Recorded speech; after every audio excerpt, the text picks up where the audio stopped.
Dooby dooby doo.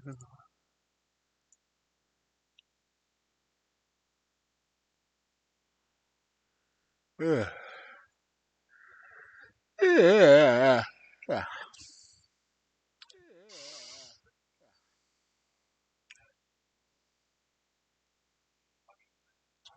Not what I wanted.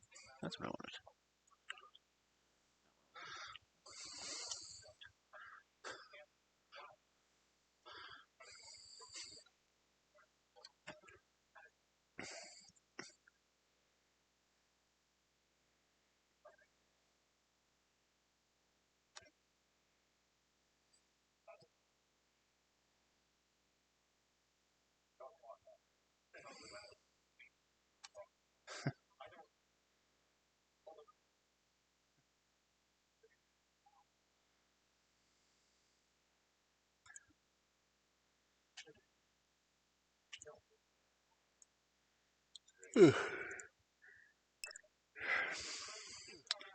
Think.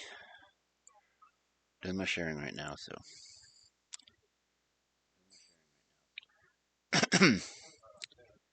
Because why not?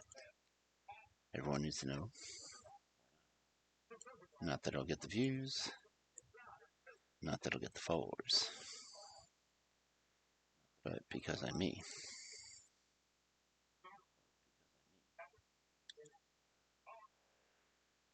Doing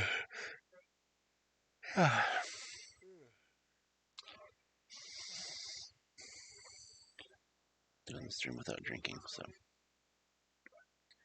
Got water, so. Water is water. Water is better than nothing.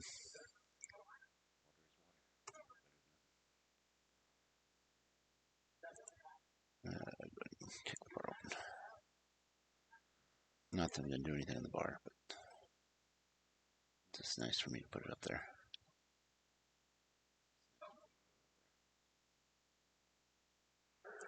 Mm.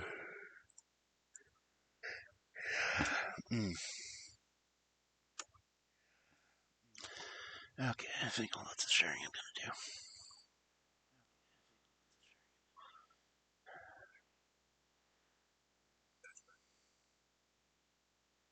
Immortality is a tricky subject that has been around for a very long time. Why people would want to live forever is beyond me. Because there's not really anything to profit from it. So, yeah. Wrong window. Yeah, alright. Switch over this one. Don't need that picture up yet. Anyway, Cubs. If you're seeing this, you're curious. Curious why I talk about immortality. Well, I'm going to go ahead and say this now, but nobody lives forever. Honestly, I don't see any reason why anyone would want to live forever. It would cause so many population problems. If you were to live forever, and everyone else were to live forever, that could make things very difficult. Overpopulation, lack of food. But the kind of immortality I'm actually going to talk about tonight is the kind of immortality that my character has found. At least, this character, Valkyrie, the one sitting in the chair reading and talking to you right now. He's found the path to immortality, and it is not what you think it would be. Because of immortality, he will live forever. Honestly, it's kind of misleading. That's why I put an asterisk after immortality on all my posts. Everyone can be immortal. Thing is, Disney and the writers got something right. It's not really magic. It's not anything that Rowling would come up with, because Rowling, all the stuff that she was talking about in the Harry Potter books, is not immortality, but cheating death. There's a difference. If you want to live forever, you have to live forever in the hearts and minds. Your body was designed to expire. You are not supposed to live forever, but there is a way to live forever. Confused yet? Good. It's a very confusing topic. I don't expect anyone to get it right the first time around. But immortality, real immortality, is being remembered.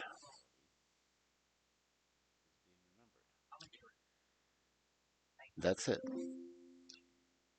As long as you are remembered, you are alive. If you're alive in the hearts and minds of people, you are immortal. I could give examples, which may or may not range in the blasphemy. Oh, hell, it's going to be blasphemous, so I say it. Every religious figure is immortal. Because religion spreads, and people always think about it.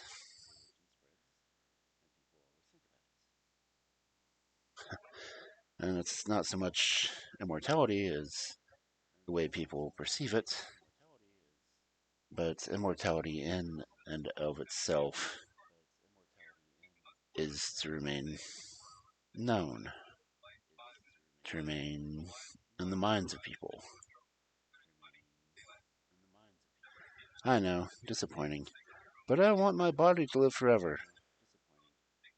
Yeah, science says no. Biology says no. Eventually it could happen, but like I said earlier, physical immortality is fraught with issues. If only a few people have immortality and essentially can't go on, what are you going to do when you get bored? If you know that you're going to physically live forever, you start becoming a risk taker. If you're a risk taker, you essentially tempt fate and see how far you can push it before something does actually hurt you. Like, say, jumping out of an airplane without a parachute, tightrope walking over a volcano. You see, the thing about physical immortality is that even though you might be immortal, that doesn't mean everything else around you is. I know, kind of a buzzkill, isn't it? Yes, I'll live forever, but I want this person to stay with me. Yeah, no, you don't. You will get tired of each other, you will get bored of each other, and you will try to find other things. Sorry, hate to say it, but that is the nature of, you know, mankind. If we get bored, we try to find something more inventive. If we get lazy, we invent ways to make things easier for us to do it. It's really kind of a dead point about wanting to physically live forever. Again, you have to worry about overpopulating. You'd have to worry about watching people that you do care about die. And, well, quite frankly, there's lots of things that would really make that long of a life boring as hell. I mean, admittedly, living forever would be interesting, but think about what you'd actually be missing. if you were to live several thousand years, do everything physically possible known for the time that you're living without any worry about, you know, dying, you would get bored. And if you get bored trying to find ways to kill yourself, you could easily start trying to find ways to experience it secondhand and then start taking it out on things around you, which is not a good thing. Admittedly, living forever is one of my character's traits. But there's a reason why he lives forever and why he wants to live forever, because he's documenting everything. He wants to make sure people know the history of what's going on. And in doing so, his documentation is actually lending to his own immortality. I mean, my character could walk out in the middle of the street, get hit by a car. Cool. Well, not cool. It would hurt. It would hurt a lot. I don't want to do that again. Speed bump is not in my nature. I would rather avoid the pain of, dying. But the thing is, with my character, as long as people remember me or care about me, I can come back. That's Valgyrie's story. For Snowborn, if he meets his particular requirements for immortality, dying in battle with blood of his enemy on his hands and essentially, buried in snow, he dies, but he comes back. But when he comes back, he forgets. That is his biggest flaw. He forgets why he existed, why he lived. If you don't know why you exist, you have no purpose. So he often single-mindedly goes after the same thing that he always has, fighting to save other people. That is essentially what Kentron Snowborn does. Snowborn has suffered so many different losses in his lives. Beast is currently working on the portrait for him, and it's a sad one. Most of my portraits are sad. But he's going to be in a bathtub, remembering his first mate. She was the only one to ever understand what happened with him. She was always the one to snap him back into his reality when he did wake up. She's the only one that he really can remember because he spent so much time with her. But since she was not immortal, he had to watch her die. He tried desperately to save her. Couldn't do it. She wasn't like him.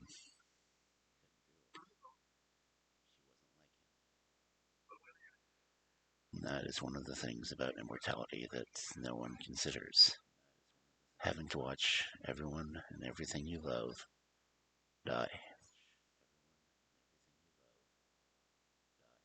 No one in their right mind would ever want that. You have to stay completely detached unless you can find someone who shares your issues. That is why the four wolves exist. Without each other, they would generally go insane. They rely on each other. They keep each other alive, in a sense. The only one that can die, but can't die at all, we simply refer to as the first of us, and that would be Strider. In Strider's story, he was quite literally the big bad wolf of myth and legend. He was at the creation of the earth. He remembers some of the Garden of Eden, but he was kicked out fairly early because he understood too much of what was going on. He also found out that there were people who came to life outside of the garden, and quite frankly, they erased him from the book anytime he mentioned it. He has seen so many things come and go, but he only opened himself up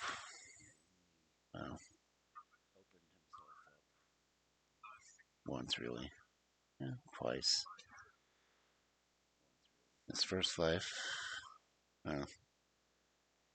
first love that he had,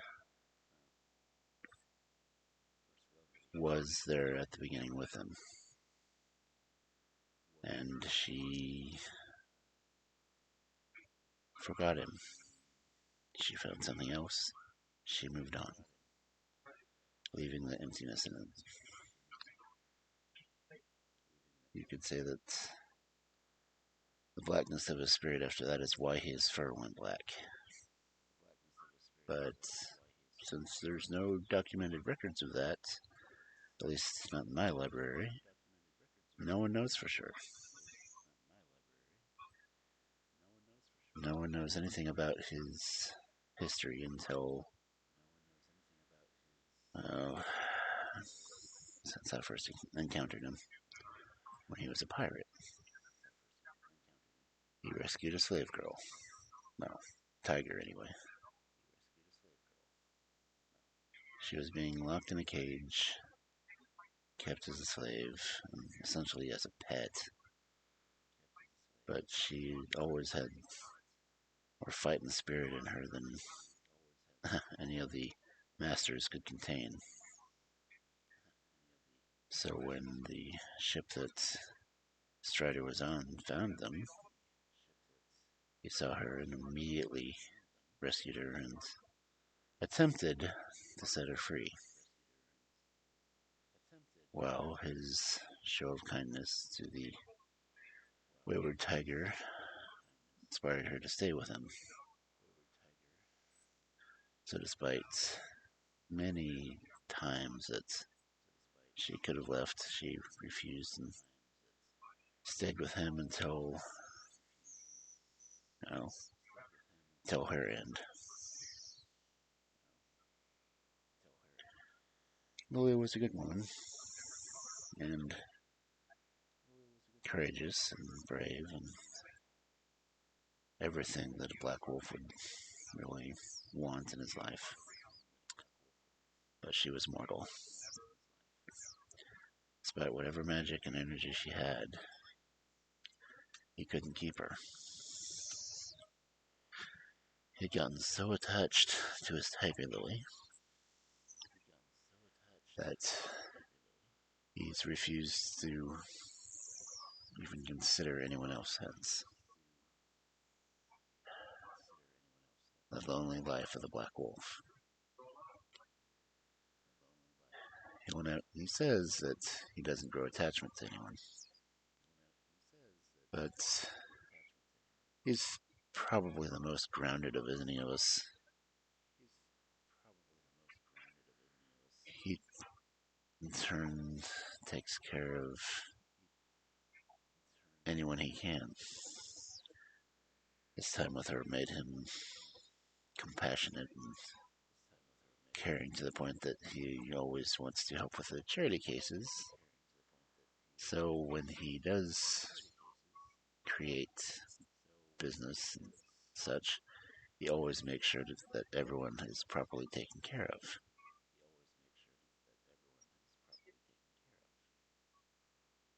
That's Strider. Occasionally you'll catch him out on the docks, staring at the water, thinking about Tiger Lily. Usually with a flower in his hand. Beastie's already done that picture. Let me pull it up for you.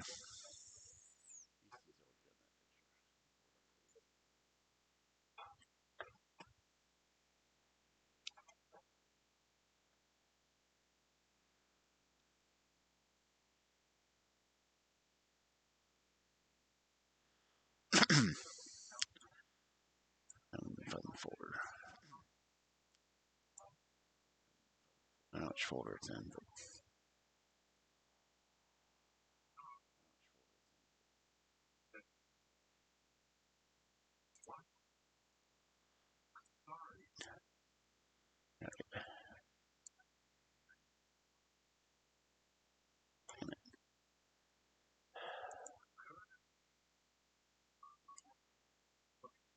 see, that's him.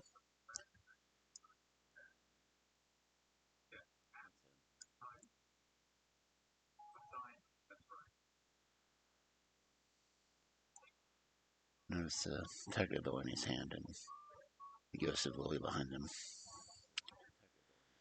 She still wants to comfort him, but he can't feel her. Only feels the sadness. Sure, Beast's logo is on there. Beast, by the way, if you check my credits and see the link for Beast Studios, go ahead and copy that up here.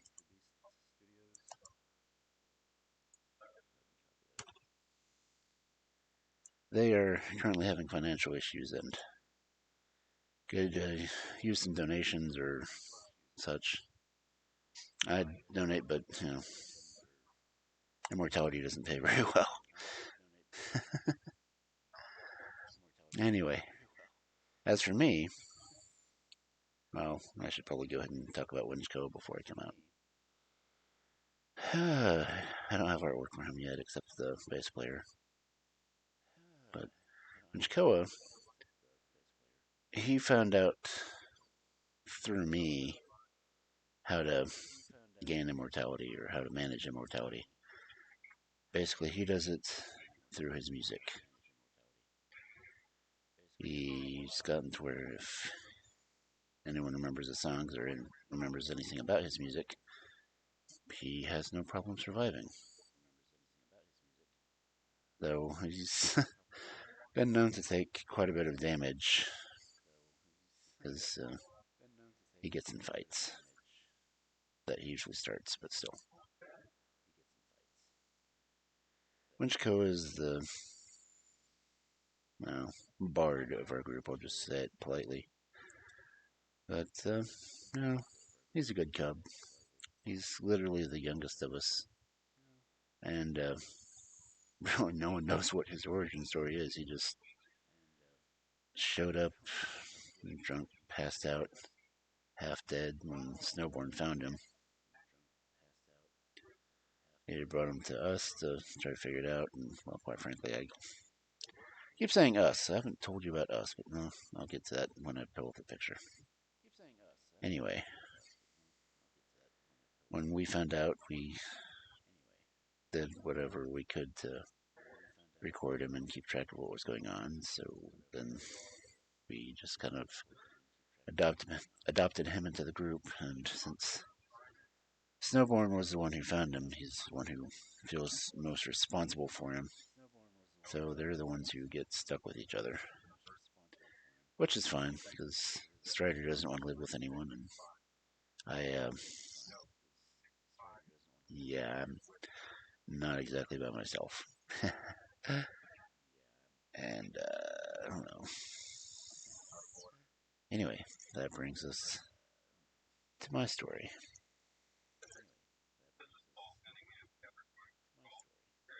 That's me, and that's Kel.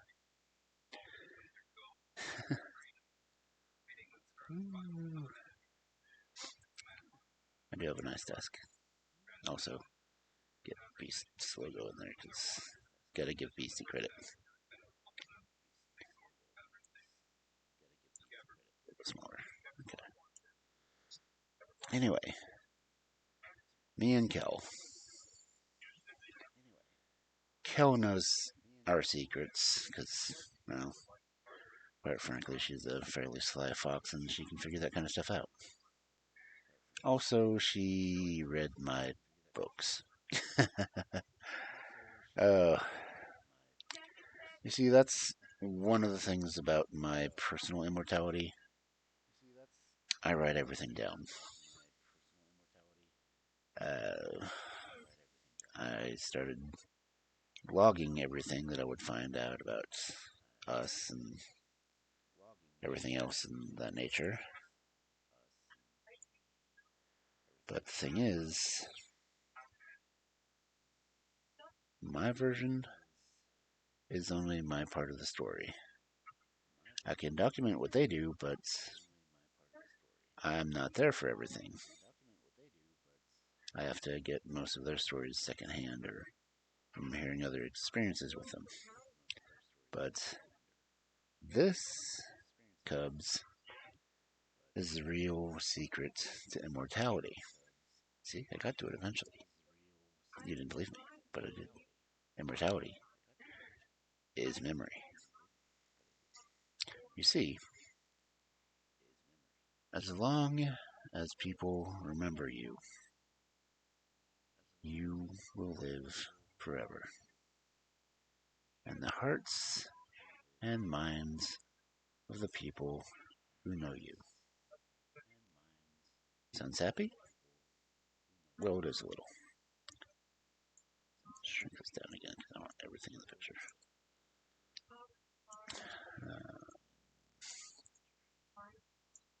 Anyway.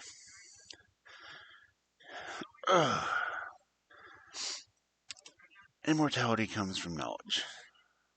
That's where so many people wanting to live forever get it wrong. Your body isn't supposed to live forever. There's no reason for it to. All it is a vessel of flesh that carries electronic impulses throughout the body, and pretty much you're a jello ball inside of a mech suit. Funny, but, hypothetically true. Spirit, soul, all that wonderful stuff. It's all created in your own mind. That's why I was mentioning earlier that religion makes people immortal, because it's a spreading of stories. Good stories, bad stories.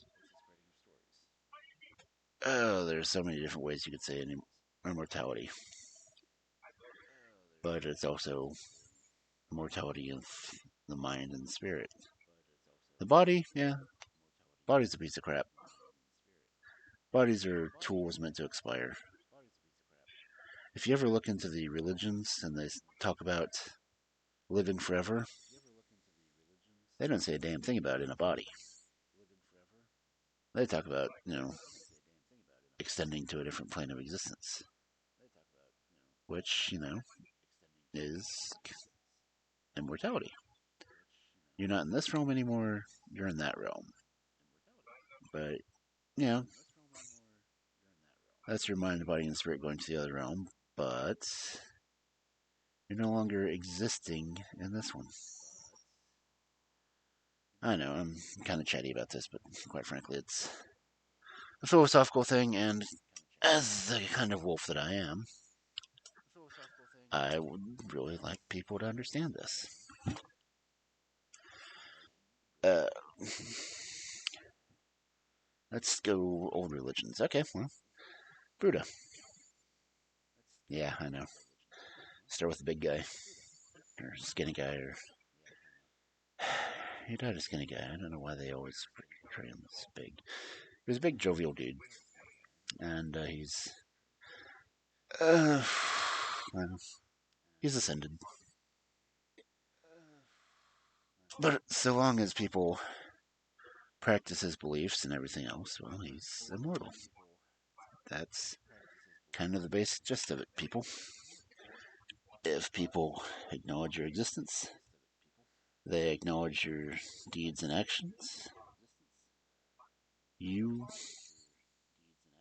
are forever in the hearts and minds of the people, and as long as you're in the hearts and minds of people, you are alive. See? Common sense. Not hard. Immortality means you're remembered. Which honestly is like one of my issues right now because no one really acknowledges my presence, and that's kind of bothering me.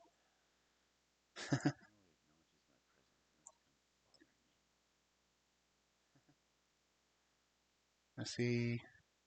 There's so many things in this world that people ignore, for good or for bad. They just don't believe in it. If you believe in ghosts, sure, ghosts will exist. If you believe in demons, demons will exist. If you even have an inkling of something not existing, it loses power. If you believe in yourself, well, you're essentially making yourself immortal. Because as long as you believe in yourself and you can do everything that you achieve or you strive for, and you leave a mark in this world, you will live forever. Sadly, deeds and actions aren't always good or moral because if you look at history books, anyone written down is achieved immortality,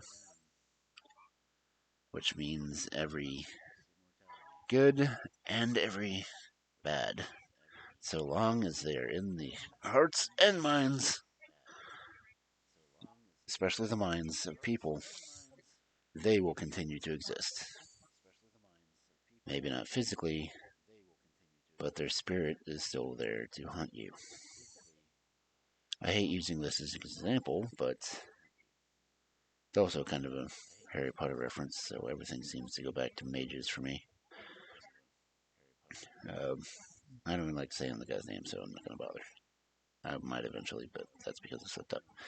When Harry was getting his wand, and the whole thing about the Phoenix Feather, well, Phoenix Feather already a symbol of living forever, but it said that people who have a Phoenix Feather are capable of great things. Terrible, but great. So Voldy was already living forever, essentially, because he was still in the minds of people. He could have been physically dead, but so long as the fear of him existing existed, so did he. And quite frankly, Harry being a Horcrux, I would say spoilers, but damn it, it's been over a decade.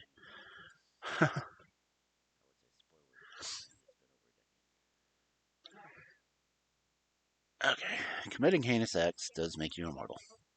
I'll say it. You will remain to be in the minds of people who study histories.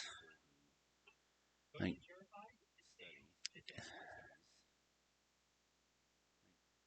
because as long as people are still echoing and talking about the results of the things you did, there's no way that you can die. Which is really bad considering the Holocaust and Hitler. Not praising the man, don't even like talking about the guy. I would just forget about him.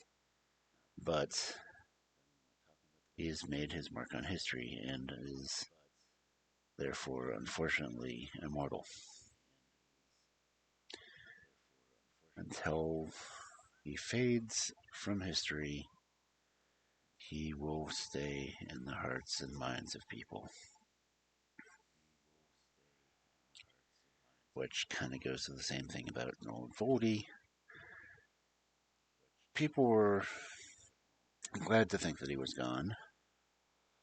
The government was actually actively trying to prevent people from thinking about him and kept denying his existence to prevent him from being able to come back. Because as long as people were thinking, you still have energy to do things. Which kind of goes to the central Freddy Krueger theory of immortality. As long as people were afraid of him, he had power. I know it's weird to think about horror movies being bases of immortality, but if you still have a purpose, you still have power. Freddy Krueger, despite being, completely heinous and evil, pedophile who also liked burning kids alive, which, gets glossed over on most of the people talking about him.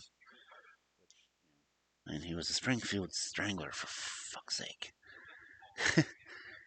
It's like the parents killed him because he was after the kids. Come on. Anyway, fear of him literally kept him alive.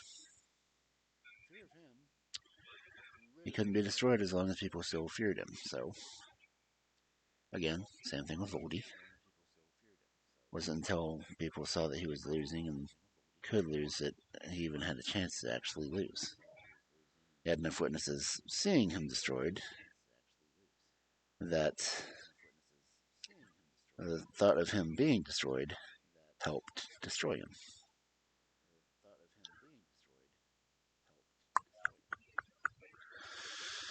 Man, I could go on for hours on this subject. I don't really want to go on for hours, but I've only done half an hour so far. Anyway, so Disney. I said earlier that Disney got it right. Well, they did. That first kind of showed up in Inside, Inside Out when I was talking about Bing Bong. Well, he lived so long as he wasn't forgotten. He faded out when he was in the thing of being forgiven. So when Riley forgot about him, he no longer existed. They doubled down when they went into Coco, but Coco actually explains it. Which, is essentially the basis of the whole theory of immortality. So long as you have life, as long as you have memory, and the spirit of people keeping you alive, you can continue living. Once people forget you, you're gone. No longer existing. So es muerta finale.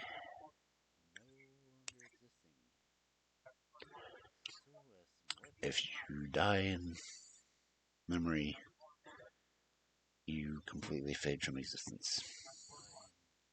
A very basic principle. So as long as someone knows about you, you exist. If you're completely forgotten, you cease to exist. See? Everything in this world depends on thought. I could do the really fun thought problem that's saying that everything you experience now only exists because you experience it. Color only exists if you can see it. Sound only exists if you can hear it. Because everything in your reality depends on your perception of your reality. Which is also, again, the basis of immortality. Say, you can live forever until you're no longer thinking. After you're no longer thinking, the only way you exist is in the minds of other people. So, you see me sitting here in the library reading a book, right? Well, on one screen you do. On the other side, you see me writing a book with Kel.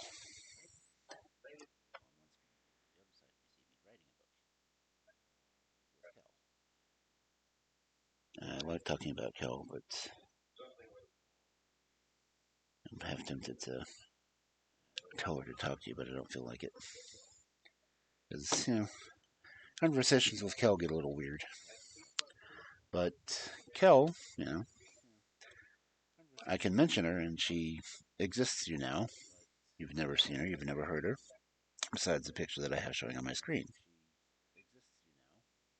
But having seen and heard her myself, I can say that she exists in certain levels of sight and sound, despite not having a physicality to her.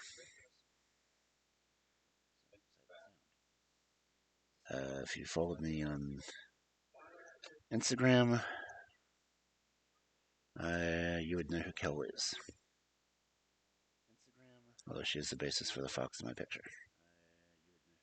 Which gets back to the picture. In the picture, I am doing my task of immortality. Except I'm taking it a bit further. I'm not just writing stories, but I'm also leaving a physical trace of myself. Needless to say, no, I'm going to have to say it anyway. That is not ink I'm writing with. Because you notice the ink vial does not show anything in it. That's only partly something that I had Beast do. I did say that the ink needed to be dark red, so the dark red coming from the quill. But you don't see anything in the actual ink well. That's because I only add a certain amount at a time, because, quite frankly, I don't want to bleed out. The blood that I'm writing with is my own. I know that's something a mage would do. But seeing as I have both a physical element and the emotional and mental element, the book is what's keeping me alive. Putting my mark on the world gives me immortality. Because someone can find the book. Someone can read the book. And if I'm in their mind by reading and looking at the book, that gives me my immortality. See, it's kind of a basic notion. Now you know how to be immortal. Good night. No, I'm not going to do that. That'd be far too funny. But in the stories, I'm writing everything down to keep my own memory fresh, because if you haven't noticed, one of the running things about immortality is when you come back, you kind of forget what you had. Whereas in my character, the one handsome wolf they're writing in the book with the beautiful fox over his shoulder, when you die, you forget yourself. When other people remember you and you can't remember yourself, you have to find a way to remind yourself of who you are. That was Snowborn's issue. If he dies, he forgets. But he instinctually has to defend people. It's in his nature to fight and defend. So as someone who naturally fights and defends, he remembers what he is, but he doesn't remember quite who he is. He just knows he has a purpose. Strider, well, since he can never really die, he doesn't really forget, which is his biggest regret. There's so many things he would like to forget that he just can't, which is why he tries not to get close to anyone. Which is the saddest thing about him at all. It's like, he knows what can happen, he's seen everything else happen, he can remember everyone he's ever encountered. So his mind is keeping so many things alive that he can't completely deal with. Whereas Snowborn, he remembers eventually. When he expires, we have to find him and make sure that the requirements for his resurrection are met. And then, when he wakes up in a complete, total panic and automatically goes flight or fight. And since he instinctually goes fight, it's usually not safe to be around him when he wakes up. So we try to help him as much as we can. As for Winchkoa, he is just, as long as he can hear his music and he recognizes his music, he'll eventually pull himself back together.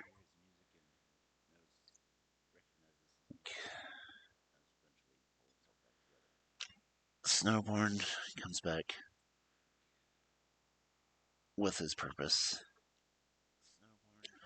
Winchkoa comes back with his music, and I come back with my writing. So as long as I am around someone who knows me, or knows who I am, I can come back. Which is why I do make friends, but my friends have to know as little about my actual self as possible, just enough to know that, hey, I know that guy. He works in a bookstore, likes a lot of books, has this fiery vixen that hangs out with him. He's a pretty cool guy. Yeah, as long as they get that much about him, maybe my name, which, said again, Valgris. Easy enough. Valley of Grey. Grey Valley. Valgris. That's French. Don't ask me where it came from. It just came to my mind when I was writing a story. And that story became the basis of me. So, here I am. Handsome, dapper looking wolf. Penchant for macabre. A deep devotion for Vincent Price.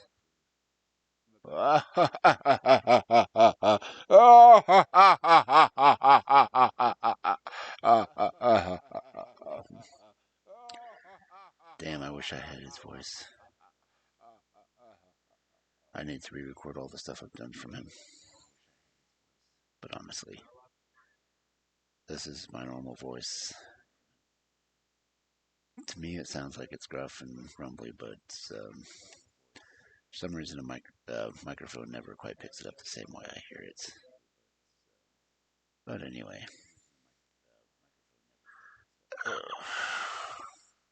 Immortality, right.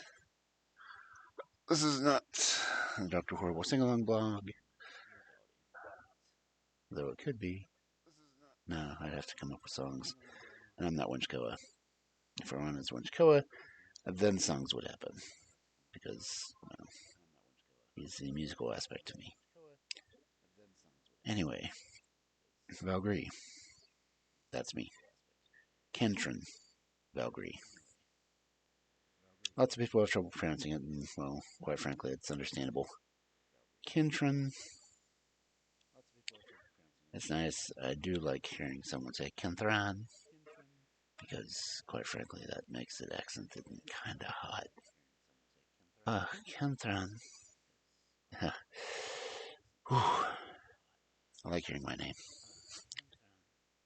I really like hearing my name. Valkyrie.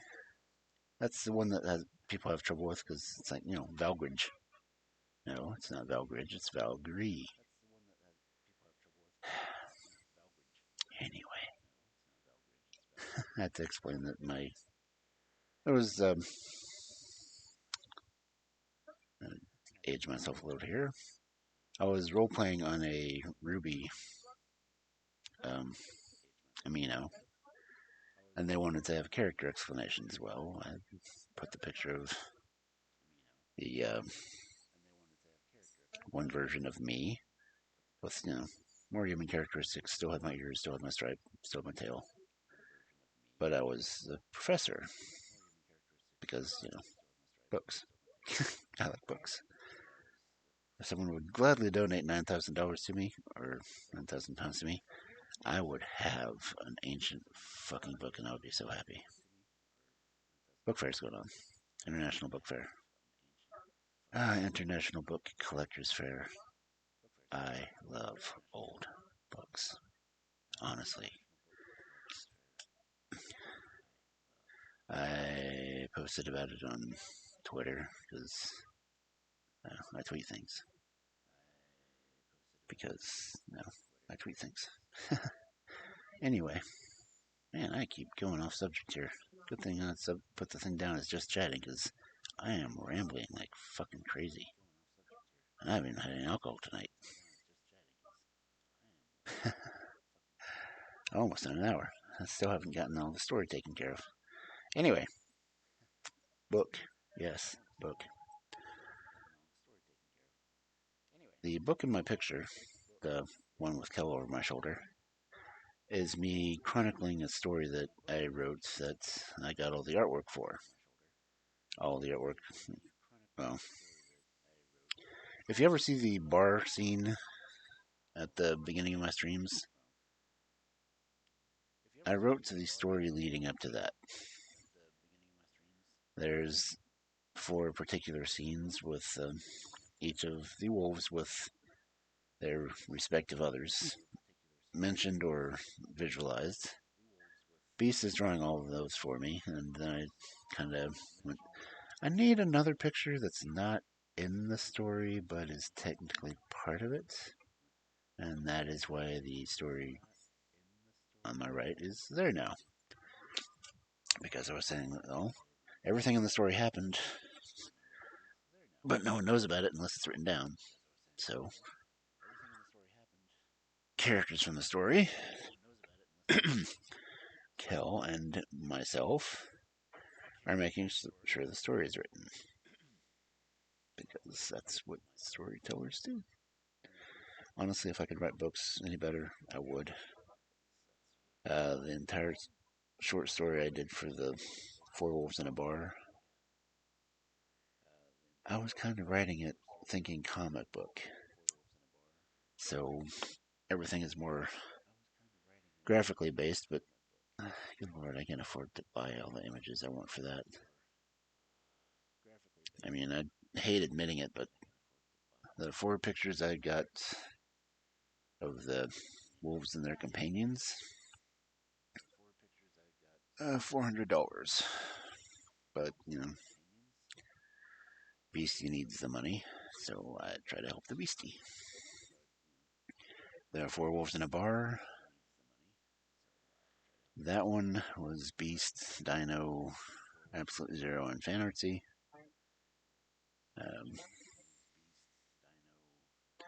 Fan Artsy did the most work on it, so they got paid the most. The other 3 did mostly the characters, and Dino did the lighting. But yeah, all of that, the line art and everything else, background and everything else, that was Fan Artsy. I do have a description of who is what. The bard on stage, that's when Koa Fan Artsy drew him. Me sitting at the table laughing at the song being sung because I kind of predicted what he was doing because Koa, my conversation kind of in the story went over exactly details of how he was doing it and how he's secretly a genius for plotting out an entire thing and then forgetting that he did it. And then across from me on the table was Snowborn in his warrior gear, because it's supposed to be, near Halloween in a costume karaoke. And since, you know, you have to read the story to figure everything out, but he and Winchkoa got in a fight. Clothing was torn, and, well, brief stint in jail.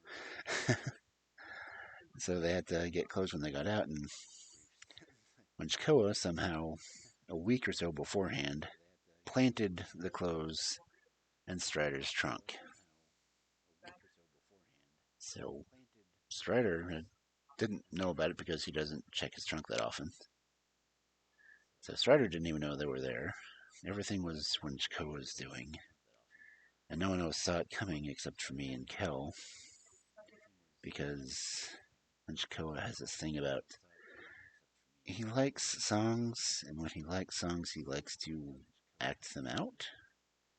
So Toss a Coin to Your Witcher was plotted out and happened to him and Snowborn.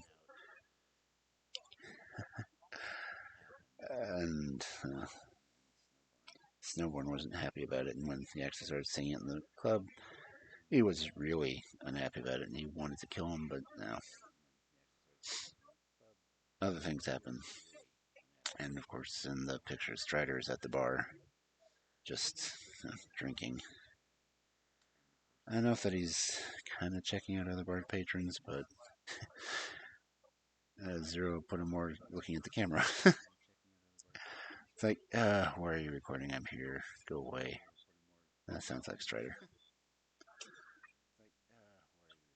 But after all the events, I was telling Kel about it, and we went to my library, and I sat down and started writing it all out. Because that's what wolves do. At least me. Anyway, back to the whole immortality thing. Writing in a book. Leaving physical proof of your existence. That is a route to immortality. It may sound weird, but think about it. What better way to stay in the minds of people than to leave documents behind? If you look up the name Kentrin Valgry, every reference you find for that name right now will refer to me. It's kind of crazy to think about, isn't it? It's on the internet. It essentially lasts as long as there's electricity. Leaving an impression behind, well, thing is, the internet, it can exist as long as there's electricity. There's other mentions of Kentrin Velbury, but they are in books, they are in role-playing games, and due to, well, I like Kickstarters when I had money. So a couple of Kickstarters I'm in, and I always look for a particular level that says have your name included. It's like, that's pretty badass. I leave a record of something that I involved with, and I didn't really have to do anything except donate. I mean, that in itself is pretty cool, admittedly. I mean, even if you look up Kentrin in Urban Dictionary, that one's technically referring to Strider. It just has the first name. But, it's talking about having wolf-like appetites and a penchant for women in red hoods. Who am I referring to? That is clearly Strider. Because he likes saying that he was the big bad wolf. Which, if you listen to my previous streams, and I read the Little Red Riding Hood stories, and even the Goat and the Seven Kids, he likes thinking of himself as a big bad wolf. He's not bad. Big, yeah. Bad, not so much. Not anymore. And everyone thinks a black wolf is bad. So he just kind of likes perpetuating that stereotype. But, history doesn't have a name on that. It's just big bad wolf. Whereas me, I like to have my name on things. I like making my mark in the world. That's one of the other reasons why I use the asterisk in the immortality. If you've ever watched or listened or read The Hitchhiker's Guide to the Galaxy, me using the asterisk is a direct, semi-direct result of that.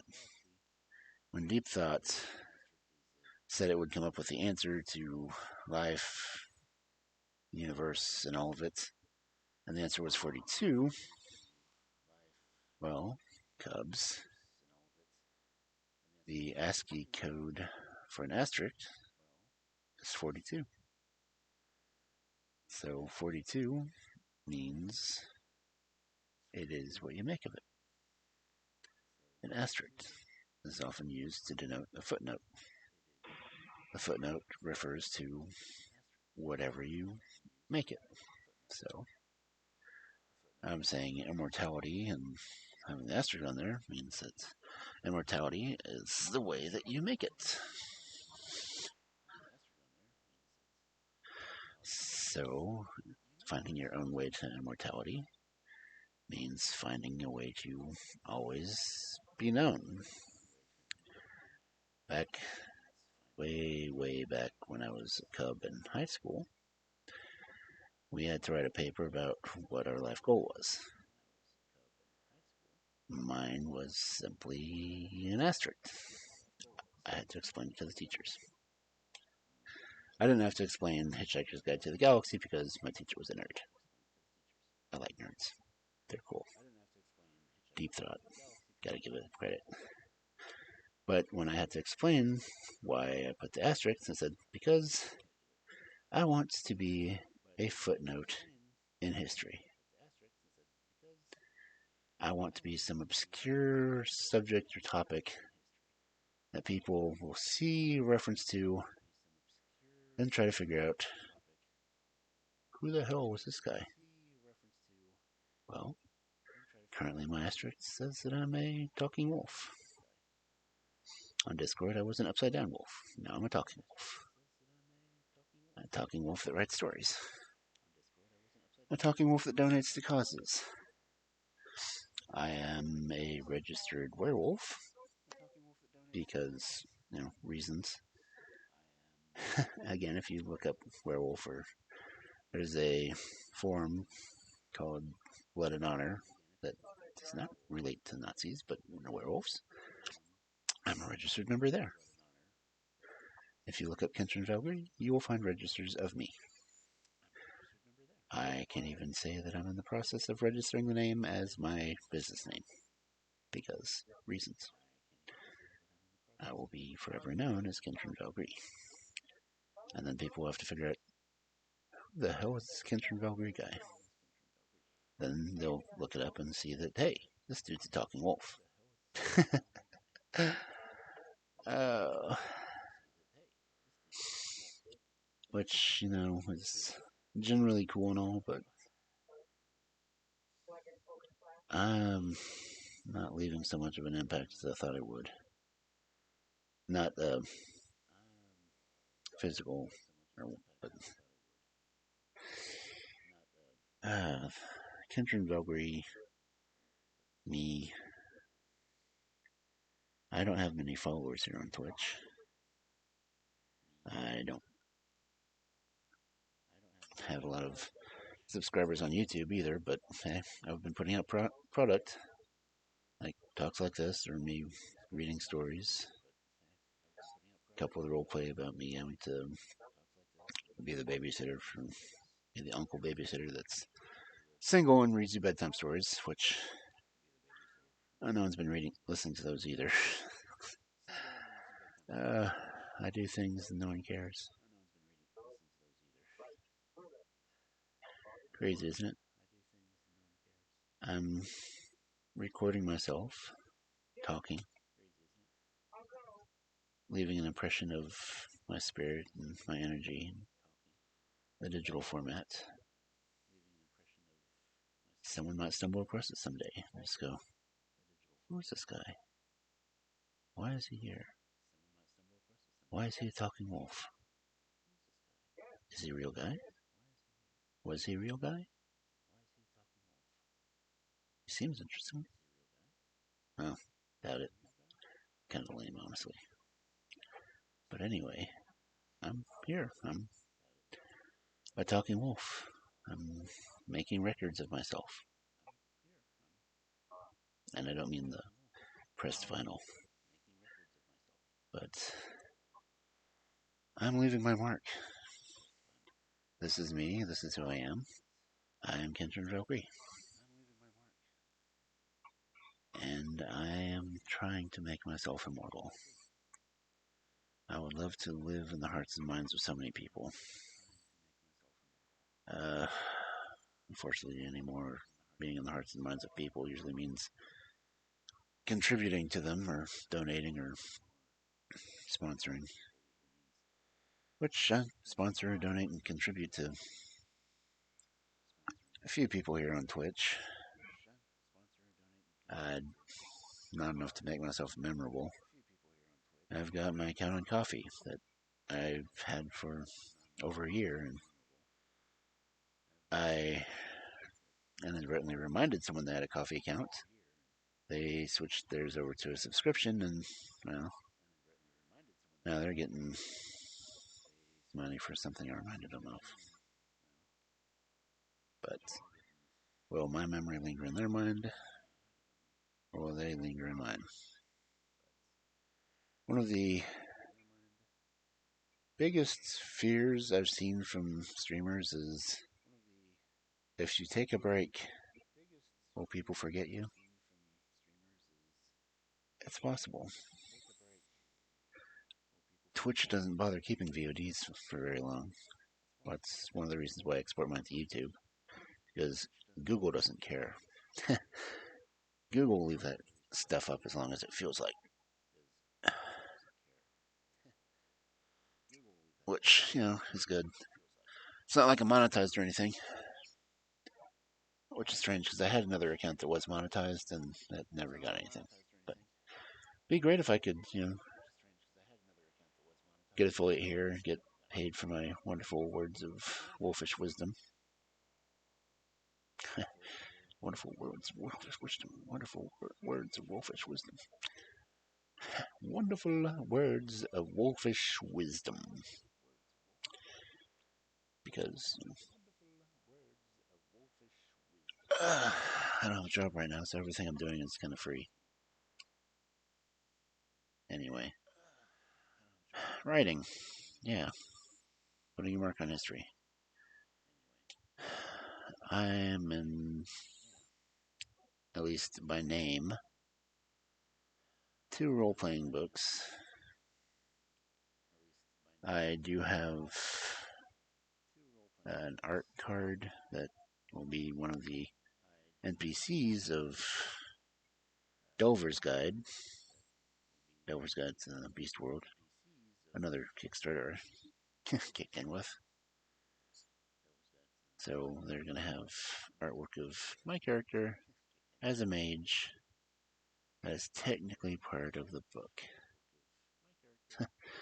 All I can think of is people playing me. That's kind of a weird notion.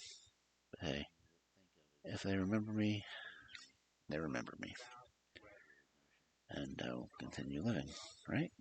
That's how it works. If you leave your mark, people remember you, you live forever.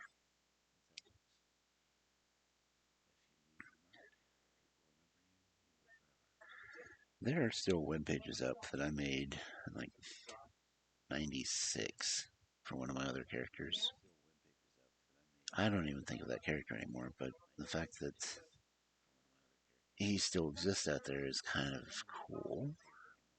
I mean, when Tripod still did free accounts, that's literally where I posted all the stuff. And honestly, I feel kind of cheated. I think Star Wars saw my shit and co-opted it for the movies.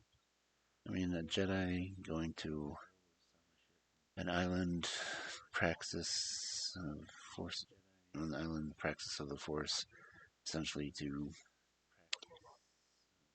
start an academy at first, then just give up and become a hermit on it. Sounds familiar, doesn't it? I wrote that shit in '97. And 15 years later, it's a movie. But I can't claim credit to Star Wars because, quite frankly, it's Star Wars, and I'm going to be really strange and say the name of the character. Not that anyone will hear this, or they will research it, or anything else, but the character's name was Barrack Golan. BARAKGOLIN.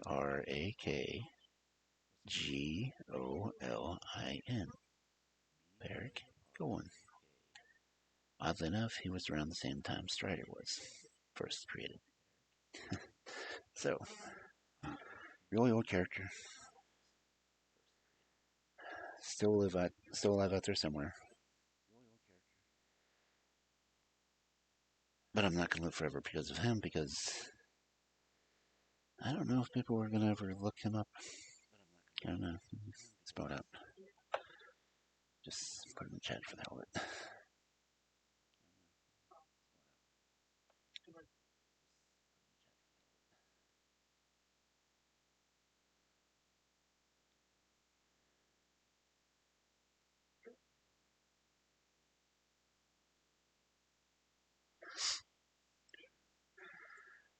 Not that anyone's gonna see that chat message anyway, but it'd be interesting to see people's reactions. But anyway, leaving my mark in the world. I've been trying. I can't seem to get followers on here. I can't get viewers on here. But as long as I'm leaving record behind of my existence, I should persist. I'm thinking of physical proof of my existence. The pictures that Beast has done for me and the pictures that Fanartsy has done for me, I printed them out. There is physical copies of my digital artwork. They're currently hanging on my wall in the hallway, along with proof that I was part of a 100-mile walk for a wolf charity. 2 masks. One that's painted for Snowborn. The other is just kind of a black wolf mask. All the artwork that I have, and the artwork I got from other people. Like Golden Wolf, I've got 2 of their lovely pieces of art hanging up in there. I've got the human-ish version of Kintrin Valkyrie hanging in the hallway that my sister had done. It's pretty cool. And, well, physical proof that I existed. Physical proof with my name on it. People can see those, see the names, try to figure out who it was. Like looking up Kintrin Valkyrie.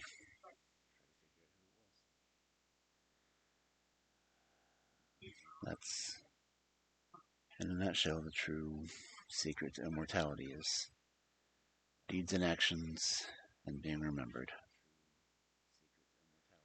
I'd like to be remembered. I mean, I can say that the body's trying to fail. The mind has been giving issues for the past while, depression and such. There's been quite a few times where I've considered mortality as opposed to immortality. But even if I did that, I'd find some level of it because then I would become a statistic. And I don't want to become a statistic. I want to be a footnote. Footnotes are a lot better. And even if you don't have to connotate me in documentation, it'd be nice to be a footnote in history. But as it is, I've been rambling for over an hour about immortality. Not a single soul has come in that I've seen. So that means no one else really cares about their immortality. Which is really kind of a bummer, because immortality is an interesting subject. More people should get into it.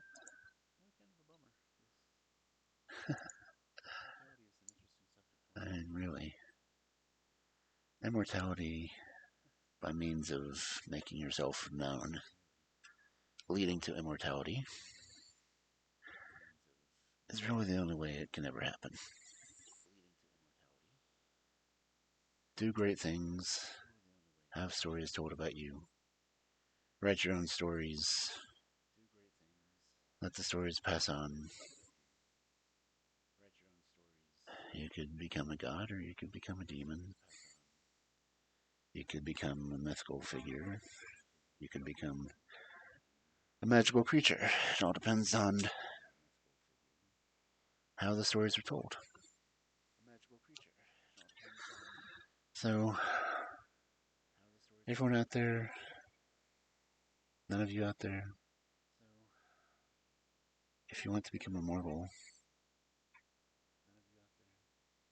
just exist. Exist. Make an impression on your fellows. And continue. Make an impression on your fellows. Continue. It's a shame that most of the time to become immortal you have to be gone physically. But that's part of life. Life itself ends, but memory continues. Life itself ends. I'm really beginning to think I need a drink.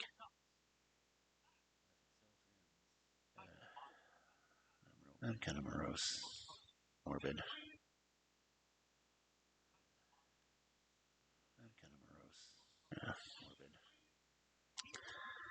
Yeah. Okay, Cubs.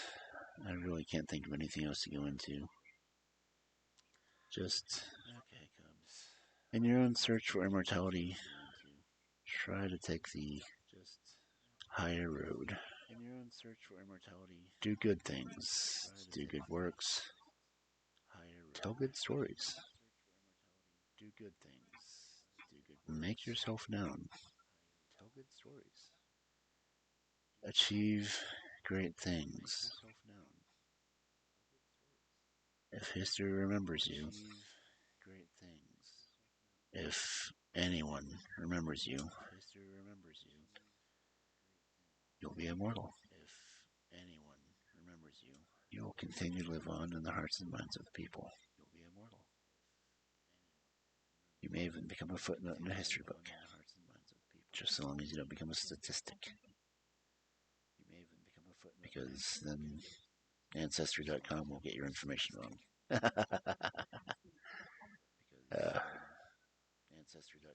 Still think it's funny they trying to list my niece as existing in the 1900s in England. She was born this century. Anyway, I'm gonna go ahead and call it here, Cubs. So, anyway, this is a Leonard done by Fantasy, so it's pretty badass. I'm going to give you a good night. Let me see if there's anyone I want to raid. Good night. Let me see if there's anyone I want to raid. Man, no one's on. midnight, so people on the other side of the world. Go hit up Spectre. Spectre's cool. A little nuts, but cool. They're all a little nuts and cool.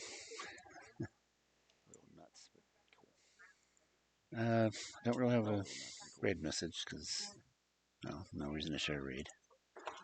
So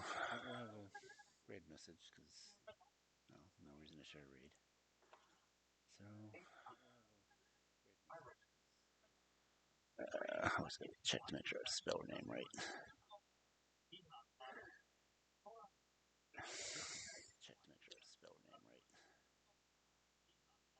Oh.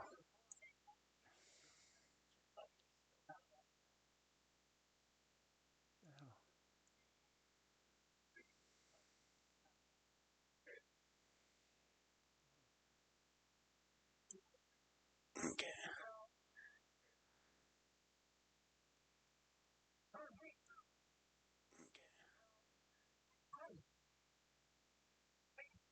Yeah, that's right. Okay. Well, Cubby Cubs. Guess I will be back Valentine's Day night so I can read you a bedtime story because your parents are going to be out doing stuff. And I'll probably be at home bored and drunk. So, have a good night. Let's go see what Spectre's up to. Shall we? Have a good night.